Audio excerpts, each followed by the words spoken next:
And welcome back to Let's Try Ocarina of Time Part 15.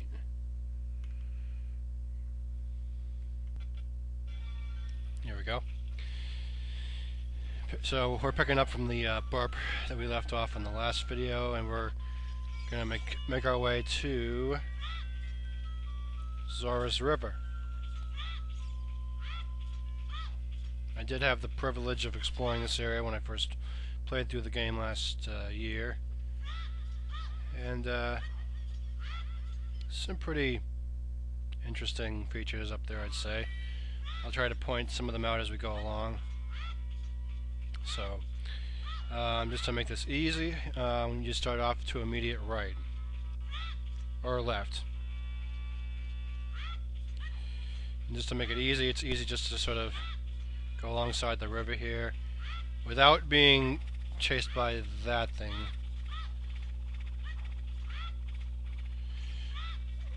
I laughingly, I don't know, refer to those guys as helicopter guys. I don't know. Another thing that's kind of cool is the music kind of like changes as the game goes along. If there's like villains, it'll change to like villainy like music. Let's see what the old bird has to say. Nothing helpful. We've already spoke to Saria, so we will just ignore her.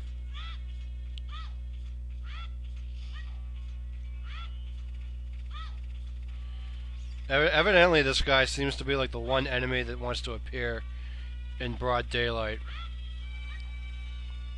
So I don't know. Your best guess, guys.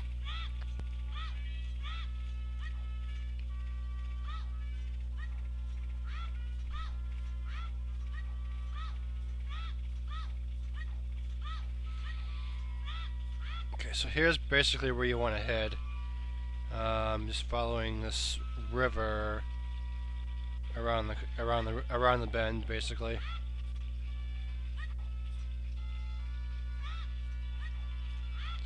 So if I play this correctly, we'll yeah.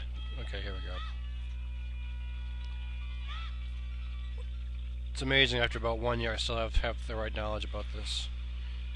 Alright guys, don't call me a retard, just took me some time. Or else I'll have to start sending some viruses. Just kidding.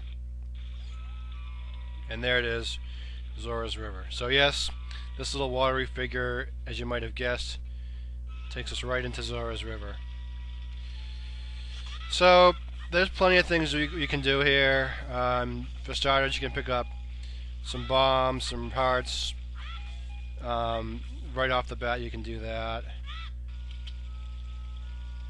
Forgot we get a little introduction by our friendly owl friend here. Hoo hoo! Looks like you've already gotten bigger, stronger already, Octavia. Just ahead lies Zora's domain. The Zora's. Okay, I'm not gonna read that, but I'm just gonna say that it took me forever to find where this thing was, and it took some time. And as being an ordinary guy who's too simple and too normal, didn't really catch where the entrance was to Zora's domain, so it took naturally forever. How nice of it to turn dark after the thing like blows up, or owl leaving. Barbecue some more rocks.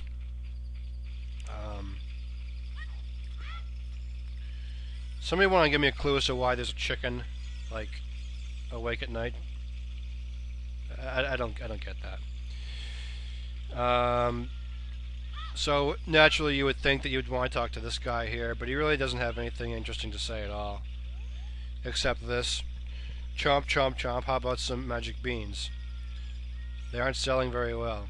Well, here we go. We can buy a lot of these very useful things.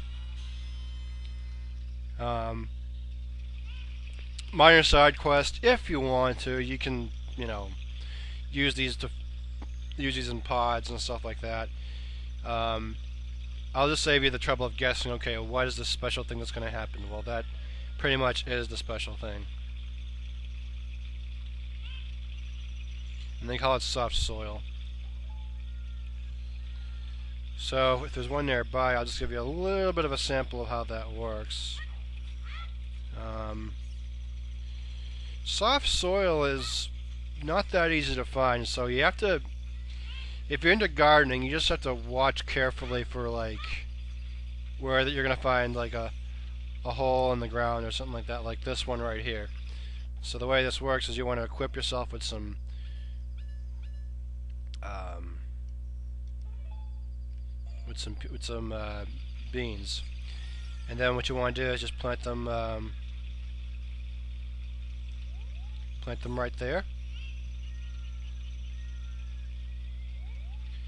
And then like anything, you have to just wait for it to sort of bud for a few years, and then something cool will happen. So for now, we're just going to put our bombs back in there. I haven't really said much on the Deku nuts, but they're actually fairly useful in the first half of the game. It's not terribly bad. Kids like to throw nuts, so why not just use a Deku nut? I'm opting on not using them, really. Oh, as you can see, if you get to really messing up like I just did, you'll get stuck basically back in the water. You don't really want that to happen. So what you want to do is try to jump at a rather convenient spot where there's not a lot of water, but there's plenty of land. So what you really want to do is just jump right over here, and you should be able to catch on pretty well.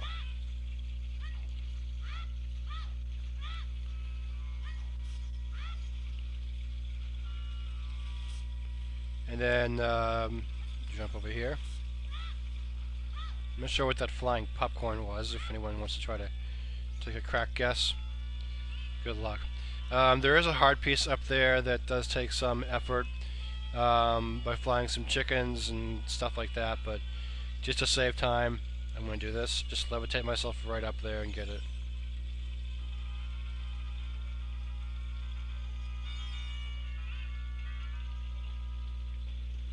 Just because, I don't know, I'm just a moron. Come on, get up there.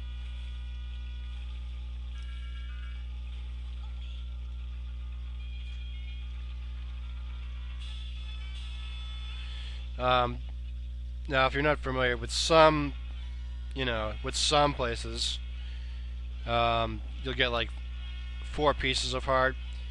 Obviously, it's like 4 pieces that equals 1, so sometimes you'll find stuff like that. Alright, so back on track. Oh, hello, what's this? Do I want to even know what's in there? Alright, no. Evidently I don't.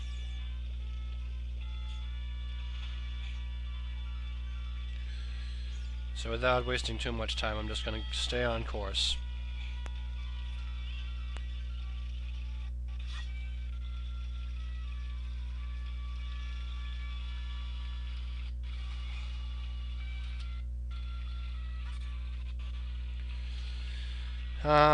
So over here, there's sort of like a little hidden passageway that you can sort of take, like right over here. And evidently you have to be very careful about it, because you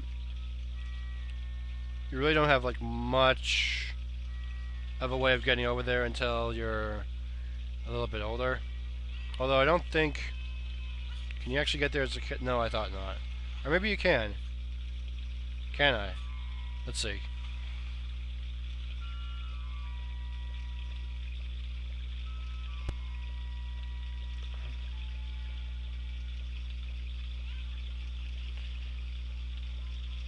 No, evidently you have... No, you can't. Evidently you have to use a rooster to get over there. That's my bad. But alright, whatever. Rooster meaning chicken. Chicken meaning rooster. Mother hens, whatever.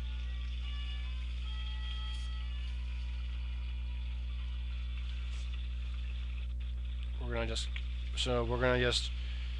head up here. This is where we want to be. As I said before, there's plenty that you can do, and there's lots that you can't do. I'll just tell you right off the bat, there is a little hidden warp right over here, which takes you right over to the Lost Woods. And if you play the cards right, you can. What you can do is just use the function key to sort of dive right down there, and you get 3 seconds to do it. If you're careful enough, you can pretty much get down there and then get into the forest. So you want to be super careful. Alright, maybe I need more air down there, and that's fine. That's kind of all a part of the territory. So in this unsuspecting looking area, you want to play your lullaby.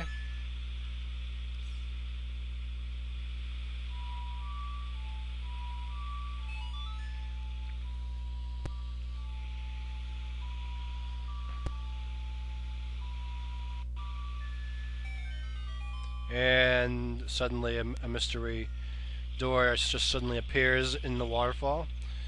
So inspired enough by it, I just kind of like the way it's set up, so you just go your way right in there.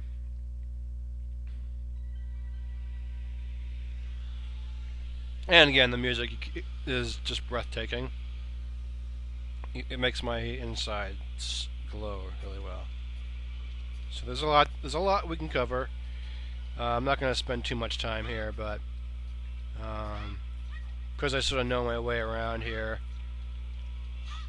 I'll just point out some of the highlights. You can get some more stuff here: Deku Nuts, hearts. If you can find find yourself some twigs, you can actually go in here, and I think there's like a. That's what I thought. There's like a shop in here. Let's see, can I get anything?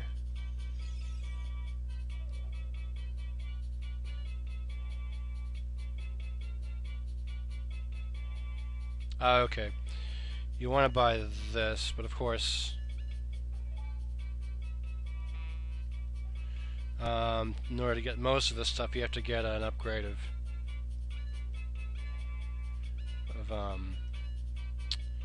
rupees, which I don't quite remember where to go to get that. So, if any of you guys want to kind of fill me in on that, then by all means, do. So we want to talk to this dude here, who says, "Who are you?" "We are the Zoras, the proud aquatic people." Gee, well, if you're aquatic, why are you above water? "So you say we have some connection with Hyrule's royal family. Well, what do you want from us?" "Keep talking to him." "Zora's fountain is the source of the river. Lord Jabba Jabba lives in the fountain. Lord Jabba Jabba is the patron deity of the Zoras. Princess Rutro is in charge of preparing his meals morning and night." Well, imagine if you had a job like that. Huh?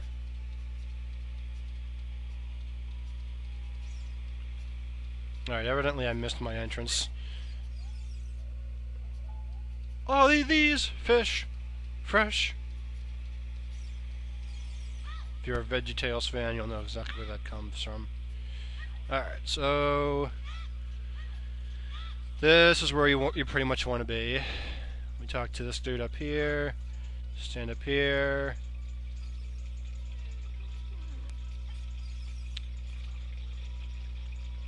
You have to stand evidently in a specific spot to talk to him. And I'm messing up royally. But here we go. "Oh, my dear, sweet Princess Rooster, where has she gone? I'm so worried." Yeah, she did go somewhere, alright. Alright, so the story with that little. The story is, you're going to want to head back here and then sort of climb your way back there. Although, I think, if I'm remembering correctly, there's like a sort of a catch to doing that, and I forget what right now, but that's okay. Pretty much that's where we have to be.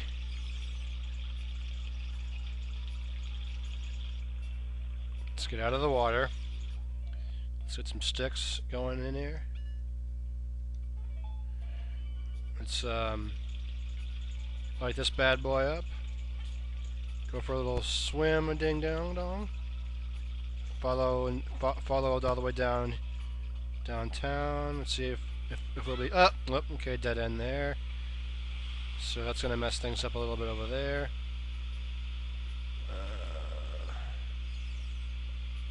There's a lot of folks we can talk to. What does this one have to say?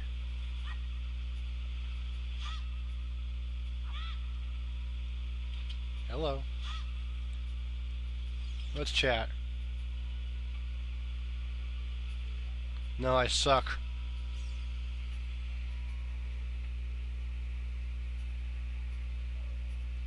No. And I forgot about that diving game.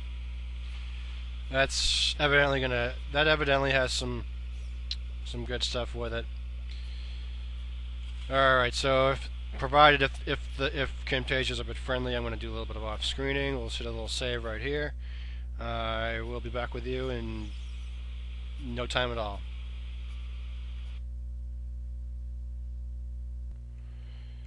Well, evidently that took a good hour or so to do, but for you folks it's like no time at all. What we're going to do is, well, not go out there. What we're first going to do is upgrade our boots, because 3 seconds down the water just doesn't cut it, and it's going to play pretty essential for the remainder of at least for this part of the game. So we're going to go ahead and we're going to go, let's see, up here.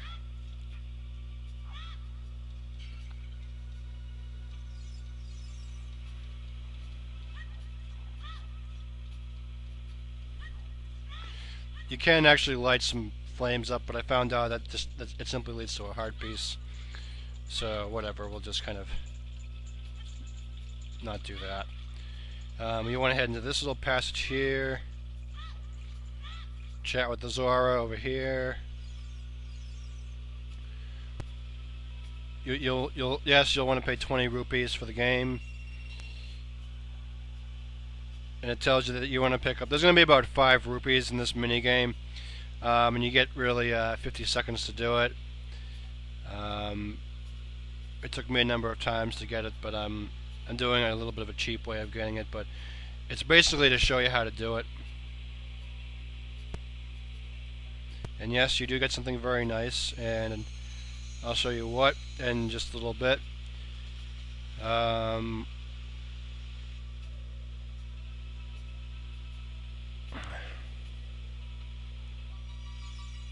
And you get to hear some nice music while this is partaken.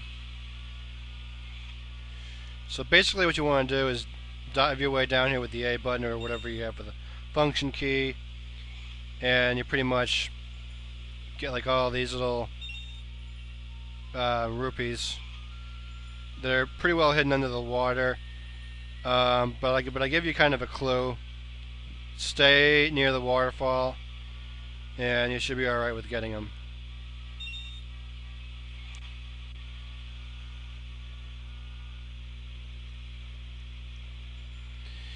And if you dare me to get all these within the regular amount of time, I'll just spare you the trouble. It has been done, because I did it when I was practicing it last year.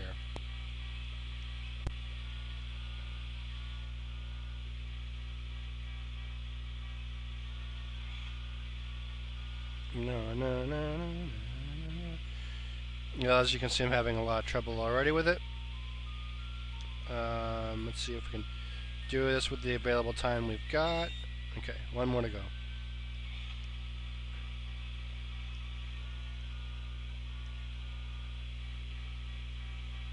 Oh yeah, you can control like where you land. as you dive down there, just left and right and up and all that sort of stuff. So, that takes us to about right here. So what you want to do from this point is make your way back up to the tower, or where the king is.